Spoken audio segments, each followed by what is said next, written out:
ابھی 11ویں شریف کا مہینہ بھی جاری ہے، تو پوچھ رہے ہیں کہ غوث پاک کی بڑی 11ویں شریف جو منائی جاتی ہے، اور اسی طرح پھر ہر مہینے 11ویں شریف کا اہتمام ہوتا ہے، تو اس کی کہاں سے یہ ثابت ہے اور اس کی کیا حقیقت ہے؟ 11ویں شریف یعنی کہ ہر اسلامی مہینے کی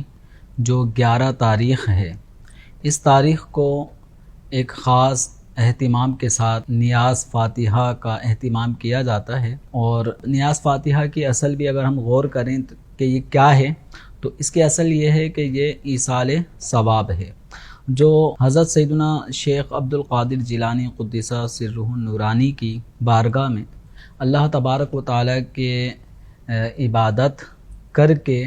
ذکر و اذکار کر کے ان پر ملنے والا جو ثواب ہوتا ہے، تو وہ شیخ عبد القادر جیلانی رحمۃ اللہ علیہ کی بارگاہ میں ایصال کیا جاتا ہے۔ اللہ تعالیٰ سے دعا کی جاتی ہے کہ اس کا اجر و ثواب بالخصوص شیخ عبد القادر جیلانی رحمۃ اللہ علیہ کو پہنچے۔ تو یہ ہے 11ویں شریف کی جو حقیقت ہے، وہ یہی ہے کہ یہ ایک ایصال ثواب کرنے کا نام ہے، اور جو اہل اسلام اگرچہ اسلامی مہینے کی کسی بھی تاریخ کو یہ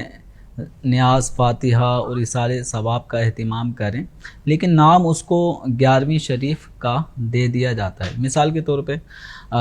اگر آج بھی کوئی شیخ عبد القادر جیلانی رحمۃ اللہ علیہ کے ایصال ثواب کے لیے اپنے گھر میں کوئی محفل کرتا ہے، تلاوت قرآن کرتا ہے، قرآن خوانی، ذکر و اذکار، اسی طرح کھانے کا اہتمام کرتا ہے، تو اس کو بھی وہ نام یہ دے گا کہ یہ 11ویں شریف ہمارے گھر میں ہو رہی ہے، تو آپ آ جائیے گا۔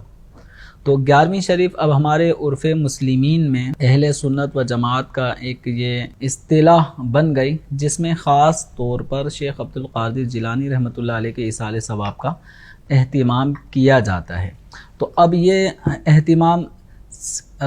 پورے سال کسی بھی مہینے میں بھی ہو سکتا ہے، کسی بھی مہینے کی کسی بھی تاریخ کو ہو سکتا ہے، لیکن 11 تاریخ جو شیخ عبد القادر جیلانی رحمۃ اللہ علیہ کے یوم وصال کی تاریخ ہے، تو ان اولیاء کرام کے یوم وصال میں ایک اللہ تبارک و تعالیٰ نے ایک تاثیر ایسی رکھی ہے کہ اس وقت کا، اس دن کا اگر ایصال ثواب کے طور پہ اہتمام کیا جاتا ہے، تو بزرگان دین رحمہم اللہ کے صدقے اللہ تبارک و تعالیٰ خاص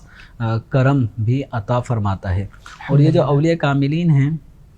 شیخ عبد القادر جیلانی رحمۃ اللہ علیہ اولیاء کے سرداروں میں شمار ہوتے ہیں، سید الاولیاء ہیں۔ تو اس بنا پر آپ کی جو خاص 11ویں شریف جو 11 ربیع الثانی کو جو دن آتا ہے، یہ پورے سال کی جو ہماری محافل 11ویں شریف ہوتی ہے، ان سب سے بڑھ کر اس میں چونکہ خاص طور پہ اہتمام کیا جاتا ہے، تو اس لیے اس کو بڑی 11ویں شریف کے نام سے مسلمان یاد رکھتے ہیں۔ تو یہ 11ویں شریف دین کے اندر کوئی نئی چیز کا اضافہ نہیں ہے، بلکہ ایصال ثواب کے انداز میں سے ایک انداز یہ ہے کہ بزرگان دین رحمہم اللہ کو ہم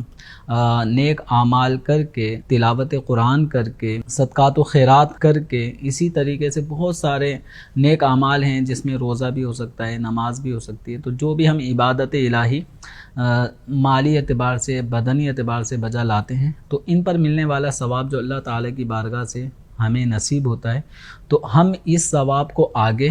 پہنچا دیتے ہیں۔ تو اولیاء کرام کو یہ ثواب پہنچانا، یہ ایک اس عمل کا نام پھر نیاز فاتحہ یہ رکھا گیا ہے۔ اور نیاز فاتحہ میں بھی اگر ہم دیکھیں تو یہ نیک اعمال کیے جاتے ہیں، پھر بالخصوص سورہ فاتحہ، چاروں قل، آیت الکرسی، سورہ بقرہ شریف کی ابتدائی 5 آیات، اس طرح کی چند آیات پڑھنے کے بعد، اور جو محفل میں شرکت کر رہے ہوتے ہیں وہ سن رہے ہوتے ہیں، تو اس پڑھنے کا، سننے کا، اور جو بھی اس محفل میں نیک اعمال ہوئے ہوتے ہیں، ان سب کا ثواب پہنچانے کا نام نذر و نیاز فاتحہ خوانی، اس طرح کا یہ نام رکھا جاتا ہے۔ تو اس پورے مجموعے کو 11ویں شریف بھی کہہ دیتے ہیں، تو اس میں کوئی حرج نہیں ہے۔